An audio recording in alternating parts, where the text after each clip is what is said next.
Hello folks and welcome back. Tyler Edlin, artist and instructor.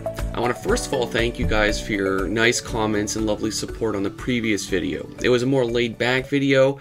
I just was talking about some updates and some things that have been happening in life and everything, and you guys were very nice and receptive of that, so thank you very much. I do sincerely appreciate that. So with this week I'm going to talk to you guys about a little product and project I've been working on. And then we're going to just jump into a student paint over mini lesson sort of thing. Alright, so let's go. And so guys, since January, I've been working on this course called Designing Color and Light, Fundamentals for Artists and Designers. I'm going to just show some images up here on screen now, but it's going to be available next week starting on my CubeBrush store. So keep an eye out or sign up for the newsletter below, of course, to get additional info. Thank you. Alright guys, so this is how far the student has got. Now there isn't a specific intent up to this point, like is it definitively finished or not. This is just the progress they made on it for this week. And so when we meet and have our sessions, I just come in, we break it down, we talk about your specific goals for it, we talk about what's working, what's not working. There's a few different comps here. We have one with a mountain, and of course the one we're going to be focusing on for this particular video is in fact the one with the trees. Luckily enough, there's a nice vertical and horizontal composition. I think at this point the horizontal one is working perfectly fine. If I said if you want to go continue with this one, it's fine. I don't like how this vertical one in particular is pretty evenly divided in half. It doesn't have a very clear emphasis when you divide things by half. So in this particular case, what I am going to recommend is redrawing a little bit of this tree, kind of stretching and pulling a few of those proportions, getting it to have a little bit more flow and movement in it, and of course to shake up the arrangement of straight edges versus curved edges, ultimately raising that main tree canopy a little bit as it is. So again, to keep in mind, this student is just kind of learning color. I'm working with them pretty much for the first time in color just these past few weeks. So they're really diving in. The confidence isn't there yet, but they're doing a great job trying to move things forward to have their work and function without line art. Before I was working with them, the line art would entirely try to piece the art together. And that's fine. There is nothing wrong with that. I just, I ask everybody, what do you want to work on? Color and light? Okay, to get the true growth out of color and light, let's work without the line art and have your images structurally, flourish without that line art.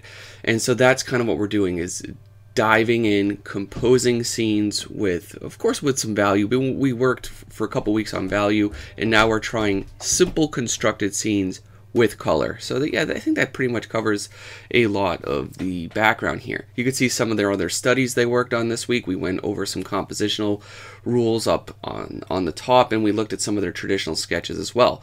So these sessions are jam-packed, filled with information, and I do have every student record the call. This is a recording from their call on Skype. That's one of the main benefits of it, and it stays on Skype servers for 30 days. And every so often, like you guys see here, I just rip the recording myself and try to build a little bit more of a lesson, for everybody here, because I think there's a lot, that we could take away from this. So I copy pasted that core drawing, that very lovely drawing with all the colors and scribbles. I have a vision for it. You got to trust me. And I'm just adding in some basic tones to get us started. I have a basic layer set up for that background. It's fairly neutral. It's cool in tone. I'm trying to establish possibly where that horizon line can potentially be, even though I don't really think we're actually going to see it. And I have this tree all in one layer. And I was trying to show them, if you block out with some foundational color or some local color that's a bit darker, like in a shadow tone, you can easily, on a separate layer or on the same layer, sketch out and paint where you definitively want that light to potentially be, that direct light source. So in this case, okay, if direct light's going to hit the branch right here, let's put some warmer tones on this branch that's reaching back and up to really capture some of that bounce light. So there will be a nice diametric of neutrals, warm tones, and as well as cooler ones in the appropriate areas. So if you think, as simply as possible early on, you can get a lot of forward moving momentum in the earlier stages of doing these block out paintings. So this whole session, this part of the session, after we critiqued everything that was there, after we went over some compositional discussions, this whole paint over took 30 minutes, of our time together, which is great because it will show you if you are making the right decisions, you can cover a lot of ground really fast, and that's one of the most fun parts about doing these color sketches. Of course, with color sketching, as it is, it's not the easiest thing to do, but for students and for people that are apprehensive about color use or not confident about it, it's a great way to just get your feet wet and kind of dive in over your head. If you understand and know what value and structure works, if you have any kind of knowledge about how to design a picture, it's good. You can work with it because, of course, no one's going to be a master or perfect at drawing or designing a picture right off the bat, but you can work at it on this stage. So here I'm designing the rest of the picture around this tree. And what's great about that is we kind of know the focal point is going to be this general little branch right in the center of the image, and that's fine. I'm just making these design decisions to kind of help frame that subject even more so. Of course, I need to play with scale and depth a little bit more, but it's really fun to kind of block this out in 2 to 3 layers, before really committing. So things are, of course, low detail, and I'm thinking of each individual aspect in regards to like a shape of, volumetric lighting or atmosphere, or shape of atmosphere. And I'm not thinking of these so much right now as literally as trees, branches, and stuff. I'm just filling those shapes with the approximate color and value, of course, for what we're looking at and working for. I'm adding, you'll see me do this more than once, I'm adding this Gaussian blur to the trees in the background to just soften them to help reinforce our depth. I go back, after I do pull out a few harder shapes. I do go back and forth with that a little bit, but it helps me just set the tone and the overall pacing of this painting pretty early on, so I kind of know what I'm working with.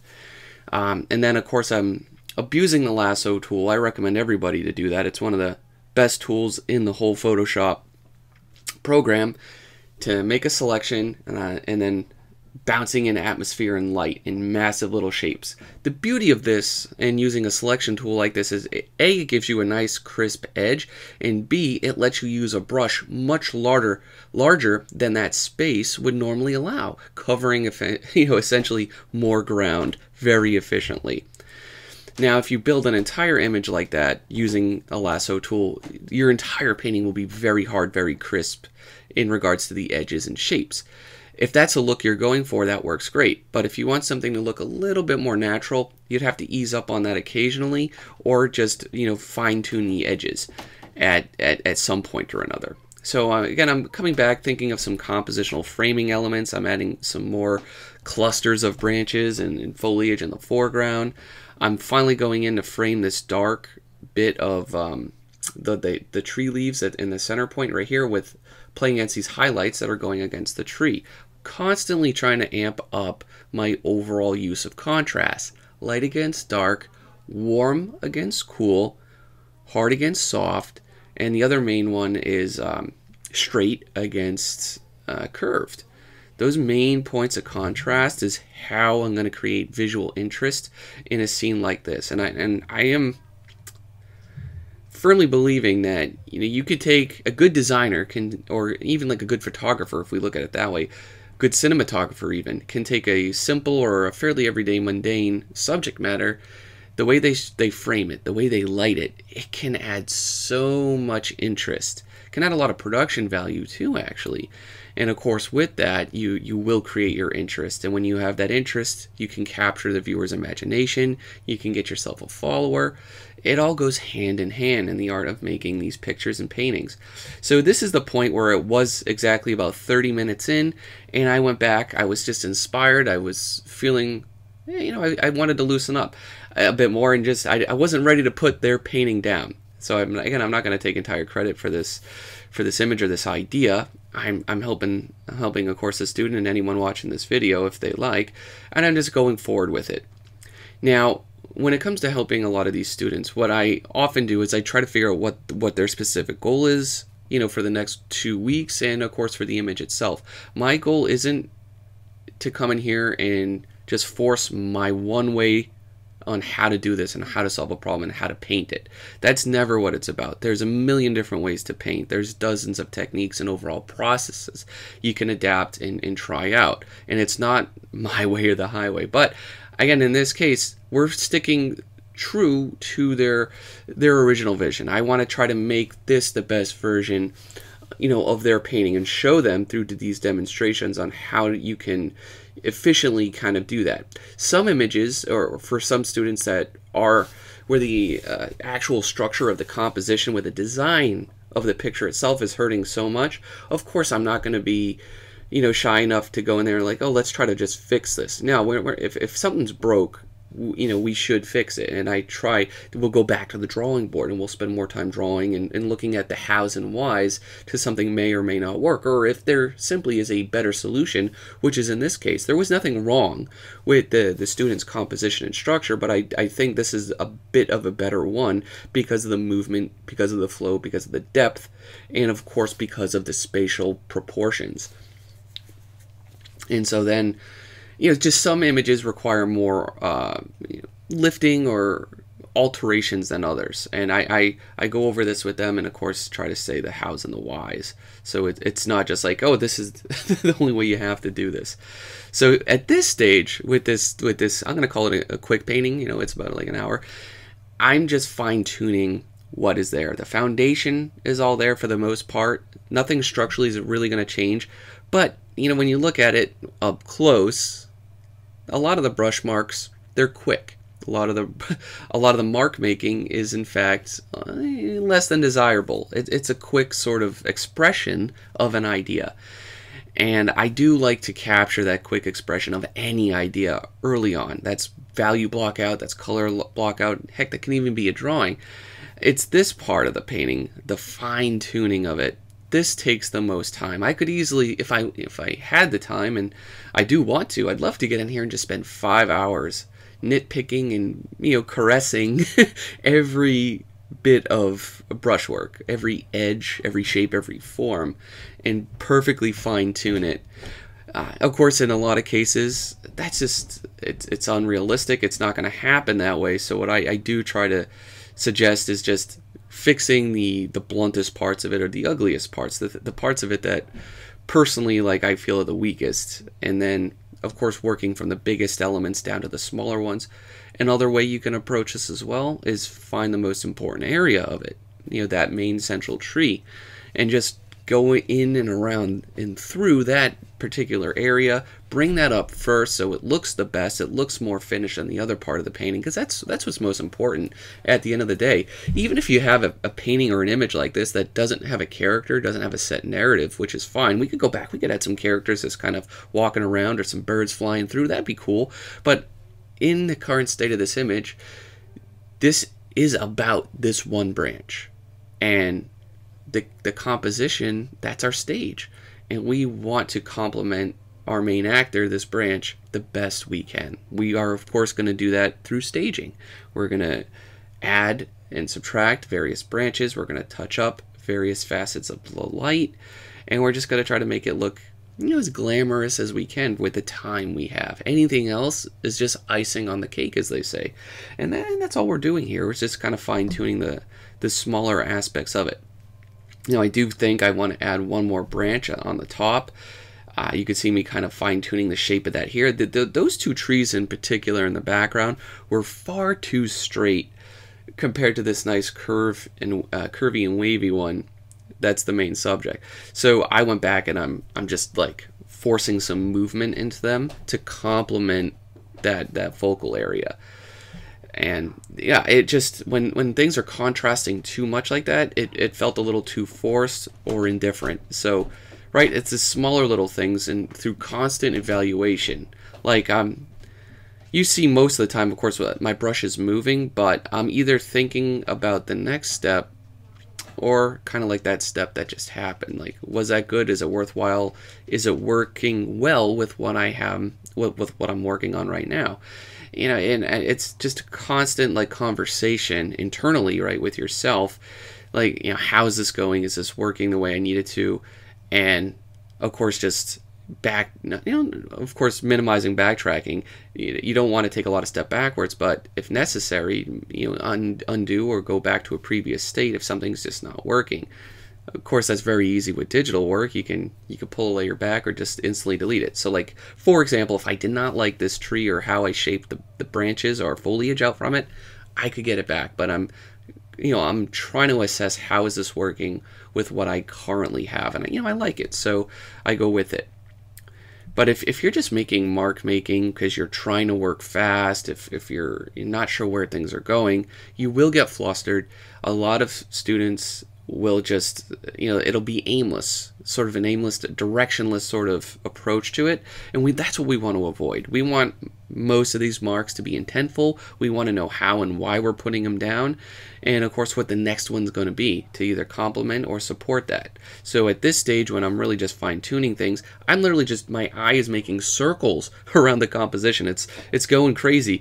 And I'm just trying to fix that ugliest next part, or the part that I actually haven't touched in ages, like this branch here. This isn't the foreground, this isn't our face. It has to look little bit better. So guys, I hope you got something out of this today. It's quick, it's unscripted, and I just wanted to see what I could do with it. And now for my shout outs, everybody.